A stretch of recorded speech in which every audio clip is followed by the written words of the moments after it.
اعوذ باللہ من الشیطان الرجیم، بسم اللہ الرحمن الرحیم۔ کورونا وائرس جس سے پوری دنیا جوجھ رہی ہے اور ہر آدمی اس سے بچاؤ کی تدبیریں سوچ رہا ہے۔ بڑی بڑی طاقتیں اس کے سامنے گھٹنا ٹیکتے ہوئے نظر آ رہی ہیں اور انہیں اس بات کا اعتراف ہوتا جا رہا ہے کہ کوئی ہے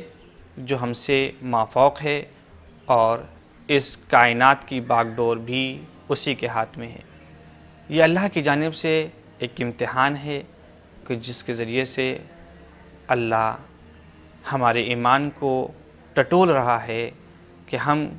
ایمان کے کس درجے کے اوپر ہیں۔ اس لیے کہ روایت میں ہے ان البلا للظالم ادب، کہ بلا ظالم کے لیے ادب کا باعث ہوتی ہے، یعنی اگر کسی کو سبق سکھانا ہے تو اسے مشکلات میں گرفتار کیا جاتا ہے تاکہ اسے احساس ہو سکے کہ وہ جو اپنے آپ کو سب کچھ سمجھ رہا ہے وہ کچھ بھی نہیں ہے، اس سے مافوق بھی کوئی ہے کہ جو پوری دنیا کو چلا رہا ہے۔ وَلِلْمُؤْمِنِ امتحان، اور مومن کے لیے امتحان کا باعث ہے، یعنی اگر بلا مومن کے پاس آتی ہے تو مومن اس مصیبت کی گھڑی میں اپنے ایمان کو کھوتا نہیں ہے، بلکہ وہ صلاحیتیں جو اس کے اندر چھپی ہوئی تھیں وہ اس بلا کے ذریعے سے لوگوں کے سامنے آتی ہیں۔ اور واقعی جو ایمان تھا، چونکہ ایمان کا تعلق انسان کے باطن سے ہے اور ایمان کو کوئی دیکھ نہیں پاتا، جب مصیبت آتی ہے تبھی سمجھ میں آتا ہے کہ کون کتنا ایماندار ہے۔ اور اسی کے ساتھ ساتھ روایت کے جملے ہیں وَلِلْأَنْبِيَاءِ دَرَجَةٌ، اور بلا کی وجہ سے انبیاء کے درجات بلند ہوتے ہیں۔ وَلِلْأَوْلِيَاءِ كَرَامَةٌ، اولیاء اور ولی خدا کے لیے یہ باعث عزت ہوا کرتی ہے، یعنی بلا جب کسی ولی خدا کے پاس آتی ہے تو اس کی معرفت لوگوں کو ہوتی ہے اور اس کا مقام، اس کی عزت لوگوں کے دلوں میں اور بڑھتی ہے۔ تو بہرحال یہ بیماری، یہ وبا جو آج پوری دنیا میں پھیل رہی ہے اور ایک طرح کی جان لیوا بیماری ہے، اس جان لیوا بیماری میں ہماری دینی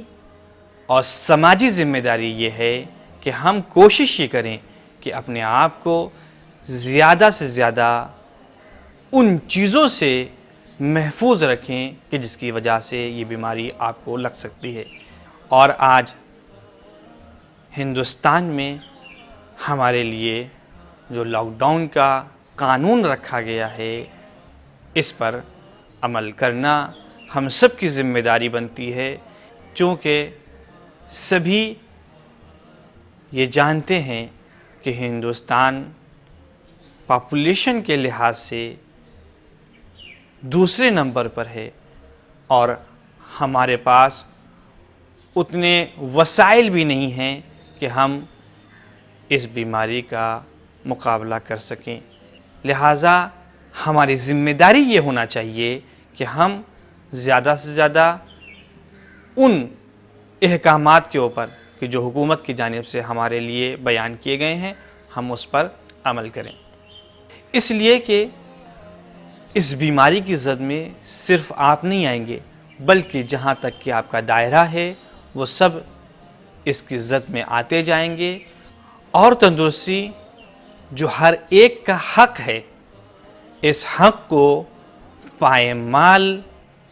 کرنے کی وجہ سے روز محشر آپ کو اس کٹ گھرے میں کھڑا کیا جائے گا کہ جس کٹ گھرے میں ظالم کھڑے ہوتے ہیں، یعنی جیسے ان لوگوں نے ظلم کیا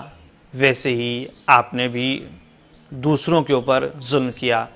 لہٰذا ہماری ذمہ داری یہ بنتی ہے کہ ہم اس وبا سے اپنے آپ کو محفوظ رکھیں۔ بعض لوگوں کے ذہن میں یہ غلط تصور پایا جاتا ہے اور وہ یہ کہتے ہیں کہ ہم تو اس خدا کے ماننے والے ہیں کہ جو ہر شے کے اوپر قدرت رکھتا ہے، وہ ہمیں اس بیماری سے نجات دے دے گا۔ یقیناً خدا ہی ہے کہ جو ہمیں نجات دینے والا ہے، مگر ہماری ذمہ داری بھی کچھ بنتی ہے، ہمیں اس ذمہ داری کو پورا کرنا ہے۔ اسی طریقے سے شیعان حیدر کرار کے یہاں بھی یہ تصور پایا جاتا ہے کہ ہم اہل بیت علیہم السلام کے ماننے والے ہیں، اس کو یہ بیماری، یہ وبا نقصان نہیں پہنچا سکتی۔ اس بات کا ہمیں یقین ہے کہ اہل بیت علیہم السلام کے وسیلے سے خدا ہمیں اس وبا سے نجات دے گا، مگر ہماری ذمہ داری بھی کچھ بنتی ہے کہ جس پر ہمیں عمل کرنا ہے۔ میں آپ کے سامنے ایک مثال دیتا ہوں کہ جس سے شاید میں اپنی بات کو واضح کر سکوں، کہ مثال کے طور پر مسجد یا حرم میں خدا نہ خواستہ آگ لگ جائے، تو اس آگ کو بجھانے کے لیے کیا آپ خدا سے دعائیں مانگیں گے، اہل بیت علیہم السلام سے توسل کریں گے، صرف اسی کے ذریعے سے آگ بجھ جائے گی؟ نہیں، ہر عقل مند انسان یہ کہے گا کہ بے شک خدا اس بات کے اوپر قادر ہے کہ وہ آگ کو بجھا دے۔ اہل بیت علیہم السلام اس بات کے اوپر قادر ہیں، قدرت رکھتے ہیں کہ وہ آگ کو بجھا دیں۔ ایسا کوئی معجزہ ہو جائے کہ آگ بجھ جائے۔ مگر جب آگ لگی ہے تو ہماری ذمہ داری کیا بنتی ہے؟ ہماری ذمہ داری یہ بنتی ہے کہ ہم دوڑیں